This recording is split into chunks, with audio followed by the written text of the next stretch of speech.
Doctor Iqbal صاحب کے مسلک اور عقیدہ کے حوالے سے بعض دوستوں کی طرف سے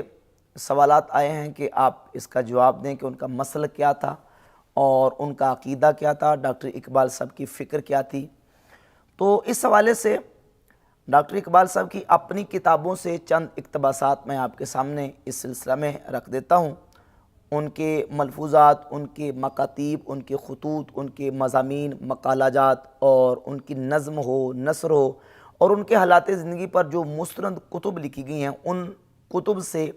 چند اقتباسات میں آپ کے سامنے ان کی فکر، عقیدہ اور مسلک کے حوالے سے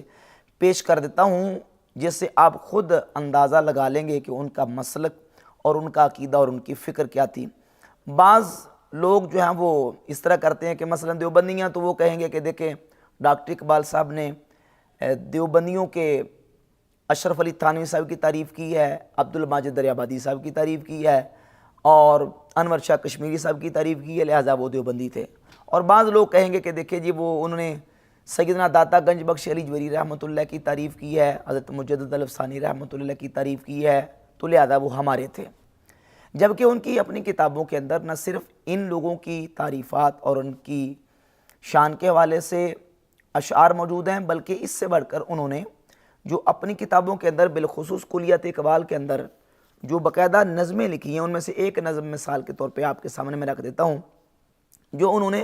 گرو نانک کی شان میں پوری نظم لکھی ہے، نانک، اور اس میں انہوں نے گرو نانک کی پوری باقاعدہ تعریف کی ہے اور کہا ہے کہ لکھتے ہیں کہ صفحہ 289 پہ بت کدا پھر بعد مدت کے مگر روشن ہوا، نور ابراہیم سے آذر کا گر روشن ہوا، پھر اٹھی آخر صدا توحید کی پنجاب سے، ہند کو ایک مرد کامل نے جگایا خواب سے۔ یہ گرو نانک کی شان میں پوری نظم لکھی ہے ڈاکٹر اقبال صاحب نے، اور اس کے علاوہ صفحہ نمبر 221 پر رام کی شان میں پوری نظم لکھی ہے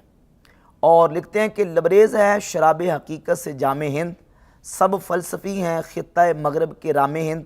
یہ ہندوؤں کے فکر فلک رس کا ہے اثر، رفعت میں آسمان سے بھی اونچا ہے نام ہند، اس دیس میں ہوئے ہیں ہزاروں ملک سرشت، مشہور جن کے دم سے ہے دنیا میں نام ہند، ہے رام کے وجود پہ ہندوستان کو ناز، اہل نظر سمجھتے ہیں اس کو امام ہند، اعجاز اس چراغ ہدایت کا ہے یہی، روشن تر از سحر ہے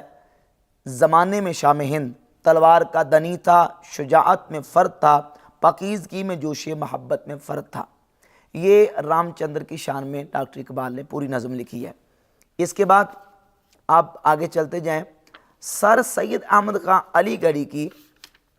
شان میں ڈاکٹر اقبال نے پوری ایک نظم لکھی ہے سید کی لوح تربت پر، جس میں 14 اشعار ڈاکٹر اقبال صاحب نے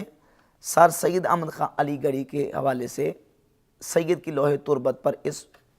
نظم کے اندر لکھے۔ پھر اسی طرح اپنے ایک ٹیچر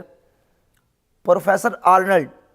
ان کی شان میں ڈاکٹر اقبال نے ایک نظم لکھی ہے باقاعدہ، جس کے اندر تقریباً 15 اشعار انہوں نے اپنے جو ایک غیر مسلم ٹیچر تھے ان کے بارے میں لکھے ہیں۔ تو داتا علی جویری رحمۃ اللہ کے بارے میں اگر انہوں نے کچھ اشعار لکھے ہیں یا مجدد صاحب رحمۃ اللہ کے بارے میں لکھے ہیں تو یہ ساری چیزیں بھی ان کی آن دا ریکارڈ موجود ہیں۔ بلکہ سرود رفتہ کتاب ہے، شیخ غلام علی اینڈ سنس چھپی ہے، غلام رسول مہر جو کہ ڈاکٹر اقبال کے درینہ ساتھی ان کے شاگرد ہیں، انہوں نے ڈاکٹر اقبال کا جو سابقہ پرانا کلام ہے اس کو جمع کر کے شائع کیا ہے۔ سرود رفتہ کے 183 سے لے کر 191 نمبر صفحہ پر ڈاکٹر اقبال کا وہ مرثیہ جو انہوں نے ملکہ وکٹوریہ کے حوالے سے لکھا تھا، 110 شعروں پہ یہ مشتمل مرثیہ ہے، جس میں ڈاکٹر اقبال لکھتے ہیں کہ اے ہند تیرے سر سے اٹھا سایہ خدا، ایک غم گسار تیرے مکینوں کی تھی گئی، اور صفحہ 183 پہ لکھتے ہیں میت اٹھی ہے شاہ کی تعظیم کے لیے، اقبال اڑ کے خاک سرے رہ گزار ہو۔ یہ ملکہ وکٹوریہ کی شان میں انہوں نے 110 شعر کا مرثیہ لکھا ہے، جس میں وہ کہتے ہیں کہ اے ہند تیرے سر سے اٹھا سایہ خدا، ایک غم گسار تیرے مکینوں کی تھی گئی۔ تو انہوں نے ملکہ وکٹوریہ کی شان میں بھی لکھا، انہوں نے رام چندر کی شان میں لکھا، انہوں نے گرو نانک کی شان میں لکھا، انہوں نے سید کی لوح تربت پر 14 اشعار سر سید احمد خان علی گڑھی کے بارے میں لکھے، اور یہاں تک کہ انہوں نے اپنی ایک کتاب جس کا نام ہے نظریہ توحید مطلق اور شیخ عبد الکریم الجیلی، یہ اقبال اکیڈمی لاہور سے علامہ اقبال کی تقریریں، تحریریں اور بیانات چھپے ہیں۔ اس کے صفحہ نمبر 103 پہ مرزا غلام محمد قادیانی کے بارے میں ڈاکٹر اقبال لکھتے ہیں کہ ایک نظریہ جس کو ہمیشہ اعلیٰ پایا کہ اسلامی مفکرین نے پسندیدگی کی نظر سے دیکھا اور زمانہ حال میں قادیان کے مسٹر غلام احمد نے اس کا دوبارہ پرچار کیا، جو کہ غالباً ہند کے جدید مسلمانوں میں ایک بہت زبردست ماہر دینیات ہے۔ اور پھر ایک دوسری کتاب جو کہ بزم اقبال لاہور سے شائع ہوئی ہے، ملت بیدا پر ایک عمرانی نظر، اس کتاب کے صفحہ نمبر 21 پر انہوں نے قادیانیوں کے حوالے سے یہ لکھا ہے کہ پنجاب میں اسلامی سیرت کا ٹھیٹ نمونہ اس جماعت کی شکل میں ظاہر ہوا جسے فرقہ قادیانی کہتے ہیں۔ تو یہ ساری چیزیں انہوں نے اپنے ریکارڈ کے اندر، ان کے ریکارڈ کے اندر موجود ہیں، انہوں نے لکھی ہیں۔ اور ڈاکٹر اقبال صاحب نے باقاعدہ پھر محمد بن عبد الوہاب نجدی کے حوالے سے اپنی فکر اور اپنے نظریات کو بیان کرتے ہوئے ایک جگہ پہ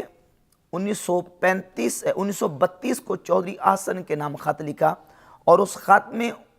ایک سوال کے جواب میں یہ کہا کہ مجدد اور مسیح کے بارے میں جو احادیث آئی ہیں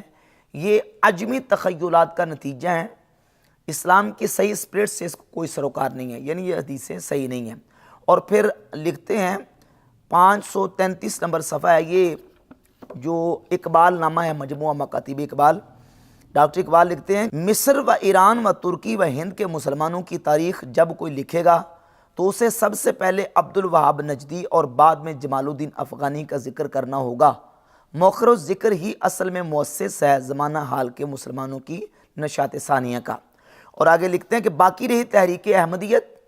سو میرے نزدیک لاہور کی جماعت میں بہت سے ایسے افراد ہیں جن کو میں غیرت مند مسلمان جانتا ہوں، یعنی جو قادیانیوں کا گروہ ہے لاہوری، ان کے بارے میں ڈاکٹر اقبال کہتے ہیں کہ ان میں بہت سارے ایسے لوگ ہیں جن کو میں غیرت مند مسلمان جانتا ہوں۔ اور یہی اقبال نامہ ہے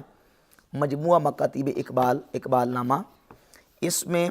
صفحہ نمبر 382 پہ ڈاکٹر اقبال اسماعیل دہلوی صاحب تقویۃ الایمان، جس نے تقویۃ الایمان نامی کتاب لکھی ہے، اس کے بارے میں ڈاکٹر اقبال نے لکھا ہے کہ مجدد الفسانی عالمگیر اور مولانا اسماعیل شہید رحمۃ اللہ علیہم نے اسلامی سیرت کے احیاء کی کوشش کی، مگر صوفیہ کی کثرت اور صدیوں کی جمع شدہ قوت نے اس گروہ احرار کو کامیاب نہ ہونے دیا۔ اب اسلامی جماعت کا محض خدا پر بھروسہ ہے۔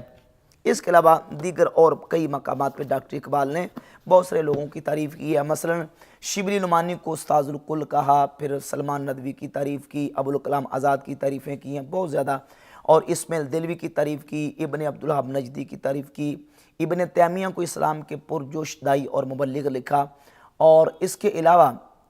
دیگر اور بہت سے لوگوں کی جو ہے وہ انہوں نے تعریف کی ہے۔ یہ مقالات اقبال ہے اور اس کا میرے پاس صفحہ نمبر 219 ہے۔ یہاں لکھتے ہیں 18 اور 19 ہے، ابن تیمیہ، ابن جوزی، زمخشری اور ہندوستان میں حضرت مجدد الافسانی، حضرت عالمگیر غازی، شاہ ولی اللہ محدث دہلوی اور شاہ اسماعیل دہلوی نے یہی کام کیا ہے، اور ہمارا مقصد صرف اس سلسلہ کو جاری رکھنے کا اور کچھ نہیں۔ اور صفحہ نمبر 221 مقالات اقبال، اس میں لکھتے ہیں کہ مولوی اشرف علی صاحب تھانوی سے پوچھئے وہ اس کی تفسیر کس طرح کرتے ہیں، میں اس بارے میں انہی کا مقلد ہوں۔ اور یہاں یہ کتاب ہے تشکیل جدید الہیات اسلامیہ ڈاکٹر اقبال کی، اس کے اندر جا بجا انہوں نے ابن تیمیہ کی، ابن عبد الوہاب نجدی کی بہت ساری تعریفات کی ہیں، اور یہ میرے پاس اس کا صفحہ نمبر ہے جی 226 پر ابن تیمیہ کو سرگرم اہل قلم اور اسلام کے نہایت پرجوش مبلغ لکھا، اور ابن عبد الوہاب نجدی کو بدعات کے مصلح عظیم لکھا، اور پھر تقلید کے حوالے سے اپنا نظریہ جو انہوں نے بیان کیا، یہ ڈاکٹر اقبال کے بیٹے جاوید اقبال نے زندہ رود ان کے حالات زندگی پر کتاب لکھی ہے۔ اس کے صفحہ نمبر 615 پہ کہ جو انہوں نے وصیت لکھی تھی اس میں لکھا ہے کہ دیگر میرے مذہبی اور دینی عقائد سب کو معلوم ہے، میں عقائد دینی میں سلف کا پیرو ہوں، نظری اعتبار سے فقہی معاملات میں غیر مقلد ہوں، نظری اعتبار سے فقہی معاملات میں غیر مقلد ہوں، عملی اعتبار سے حضرت امام ابو حنیفہ کا مقلد ہوں۔ عملی اعتبار سے میں امام ابو حنیفہ کا مقلد ہوں، لیکن فکری اعتبار سے میں غیر مقلد ہوں۔ تو یہ ساری چیزیں ڈاکٹر اقبال کے لٹریچر کے اندر اور ان کی جو اپنی کتابیں، ان کی جو اپنی نظم اور نثر ہے، اس کی اقتباسات میں نے آپ کے سامنے رکھ دیے۔ اب ان تمام اقتباسات کی روح سے آپ خود فیصلہ کریں کہ ان کا نظریہ اور ان کی فکر اور عقیدہ کیا تھا۔